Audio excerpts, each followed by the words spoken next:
I'm thrilled to be here with you guys tonight. It's so much fun adventuring in Kent. I was just saying I'm going to start a blog, Adventures in Kent Without a Car, because if you don't know where you're going, it's a challenge. We've had some pretty awesome adventures in the last couple of weeks, and I'm myself and Lori. Are you here, Lori? Wait, this is Lori. Lori's our interim program manager until we hire a lovely Kentish person. But Lori has been my roommate around Kent, and we've had a blast, and it is an absolutely beautiful part of the world, and obviously I'm American, and so it's been a time of discovery. But we have been embraced, and it's been lovely to feel so welcomed, and to not feel like those dirty Londoners imposing themselves. So thank you for having us, and thank you for embracing us, and we really are very excited to be extending our program beyond London, largely because I think London's very saturated, and I think there's a lot of help for people in London, but I also think that Kent is really just on the cusp of being something just amazing. And I have, much to my husband's chagrin, started looking at property here. It's not making anyone happy except me, but I don't understand why anyone would put up with the tube if you could look at the ocean and still have a really successful year-round business, which you absolutely have that opportunity to have here. So we're excited to be here helping people realize that dream and be able to give up their city lives or just embrace their country lives. I have the really important job of telling you things like where the toilets are. So ladies' room is here and men's room is here, ladies is downstairs, and if there's a fire, it's real. We haven't planned a fire. Apparently you're supposed to go down these stairs and out to the parking lot, but that's assuming there's no fire here. I don't know what you do alternatively, maybe over there. So just leave the building if there's a fire. I think it's probably the note there. I would like to introduce to you Mark Dance, who many of you may know, is KCC's cabinet member for economic development, and is one of the people we had to shake down for the money to be here.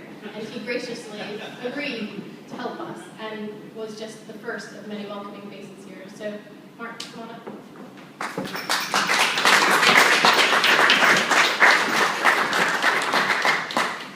Well, thanks, Medeia. Thanks, Doug and the team. I mean, it's exciting times for us.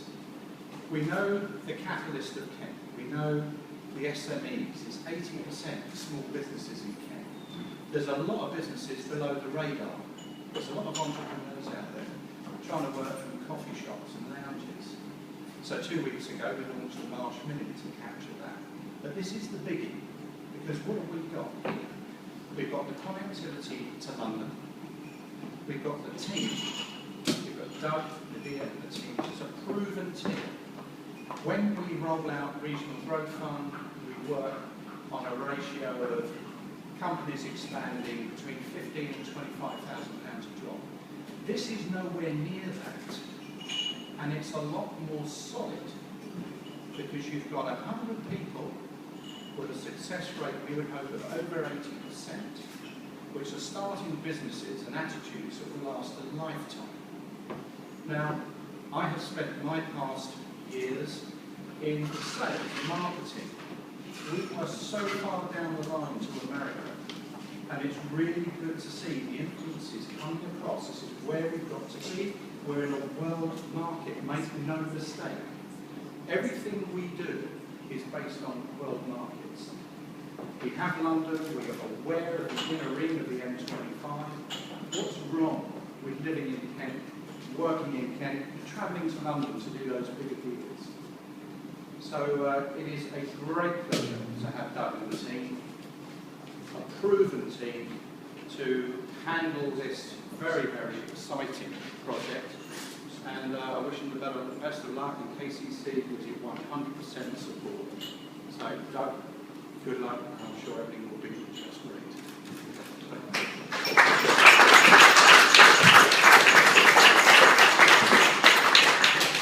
Thank you, Mark. Without further ado, I'd like to introduce you to our founder, and maybe you know him from his short stint on Dragon's Den, but really, he is a massive advocate for entrepreneurship in this country, and I'm excited to be dining with me tonight in Kent. Doug Richard.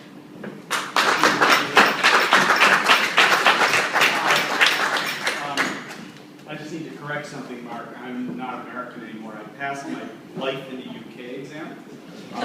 which I just want you to know you cannot pass. I've tested out on all my British friends, they've all failed. So, as a new Brit, I'm way more up to date on things like adjectives used to describe the Queen in the first stanza of the national anthem. After doing the first question.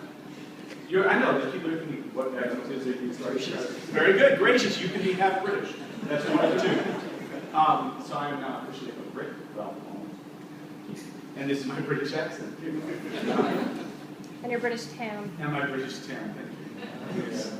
So, I think that the only contribution I can make to what Mark and Medeia have said is that the School for Startups as an entity, our purpose, and the way we think of ourselves, is as helping other people start and grow businesses. And the tools we bring to that are a combination of teaching, support, mentorship, connections, access, and money.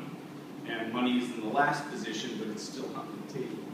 And if you get it all right, and if you get all the people to support the entrepreneurs, and you create an ecosystem around them, then pretty much anybody who wants to can start and grow a business. One of the things I take great exception to is this notion that entrepreneurs are born. Entrepreneurs are not born, babies are born. Entrepreneurs start somewhere well after their children. And a bit of the myth of society, especially in Britain, is that somebody started trading sweets, when they were 12, and then they dropped out of school, and they were probably dyslexic. In fact, it sounds like it's a predicate condition. You have to drop out as dyslexic to be successful. Possibly, encouraged by some of my cohorts on Dragon's Den. That's not true, right? None of that's true. Anybody can be an entrepreneur. And one of the reasons I particularly enjoy our creative program is it tends to pull people from every place, position, and walk of life.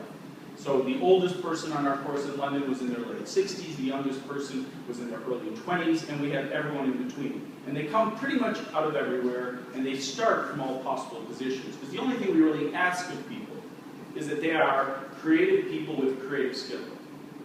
And most of them think they can't be entrepreneurs. So in many ways, it's the hardest program we could run, because we're taking a group of people who are absolutely convinced that business and art don't mix, that creativity is somehow in a dynamic opposition to entrepreneurship.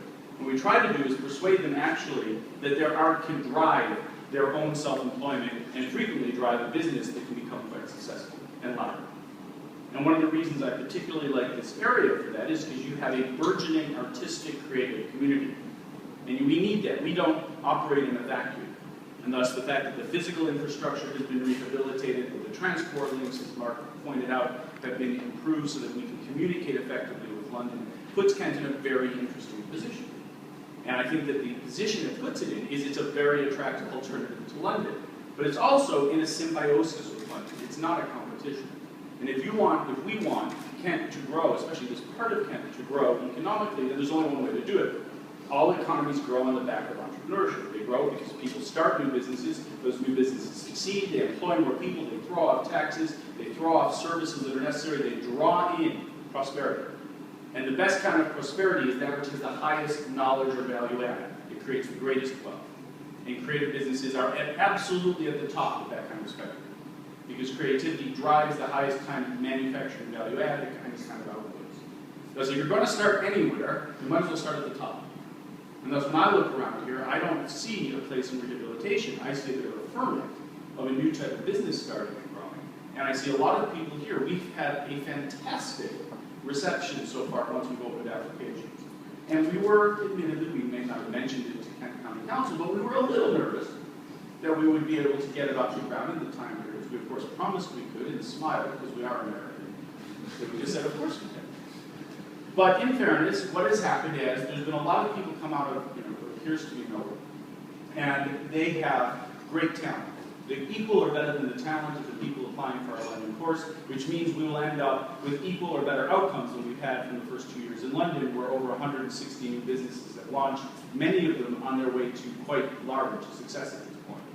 So I actually think that we're standing in the first year of a program that could last for many years. It could be one of the core economic generators of this area, and I think that we should thank Kent County Council for having the generosity to help support and start this, and our team for help getting it going, and you for coming tonight. And if you'd like to help us, there's lots of ways you can. And this is the other part of me, my pre-British condition. I'm not shy to ask. So things in which you can do for us, you're probably wondering what you could.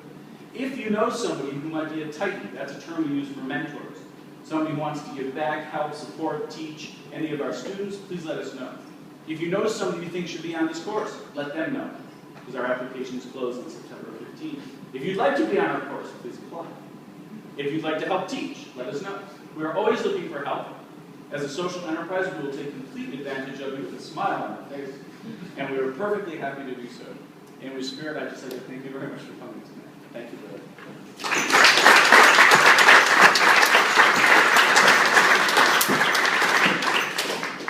Thank you. I just want to say, well, we've got a couple Titans from London. Well, they are not Titans from London. They are Titans on our London program who happen to live in Kent. Thus, I was able to build them out. And one alumnus from last year's program was a Kent resident who's in the back waving at me. Look at her, that's Beth. And back on the left are some of her amazing fascinators. Beth is an owner, and she's based in Canterbury? Oh, Sevenoaks, sorry. She trekked to London and was part of our course and did incredibly well over the journey, even though she still to this day I've not gotten her to point where she'll tell you that. Yeah, floor gazing. So if you want to hear from the horse's mouth, because the horse may be less braggadocious than we are. So if you want to ask about the experience on the course, please talk to Beth. Alice, who's looking shyly, knowing that I'm going to call on her, is a Titan and a very talented artist who's recently moved to Appledore.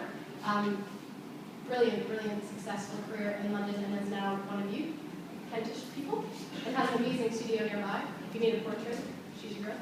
But Alice advises and supports our students, so if you'd like to ask her about that, you're welcome to, although she doesn't know that's why I brought her here. If you're interested in getting involved in any way, these ladies here are part of our team, as is Lori, as am I, as is Doug. We're all happy to talk to you. This is my crass American moment. You've been forewarned. We have already started the hunt for funds for next year. We would like to establish ourselves here indefinitely. We don't want to be a one-trick pony. I have heard the horror stories of people who have come in the past, bragged about what they could do and left quickly. So we are here for the long haul. We'd like to see this be a permanent fixture in the area. We'd like to help hundreds of businesses succeed, maybe thousands of businesses, and give jobs to people in the area. So if you are interested in helping us fund that going forward, we're working with the Kent County Council in getting continued funds for the program so that students don't have to pay. We're not a charity. We're not asking you to give us money. Whatever money we get helps keep the fees lower for our students. So if you're interested in either giving a bursary for a place for next year or just buckets of money, we're open to all of those things. What else? I think that's it. We are here for a little while longer, and we hope you enjoy yourself. Have some drinks, have some food, ask us questions. We're happy to chat. And thank you very much for having us and welcoming us. Cheers.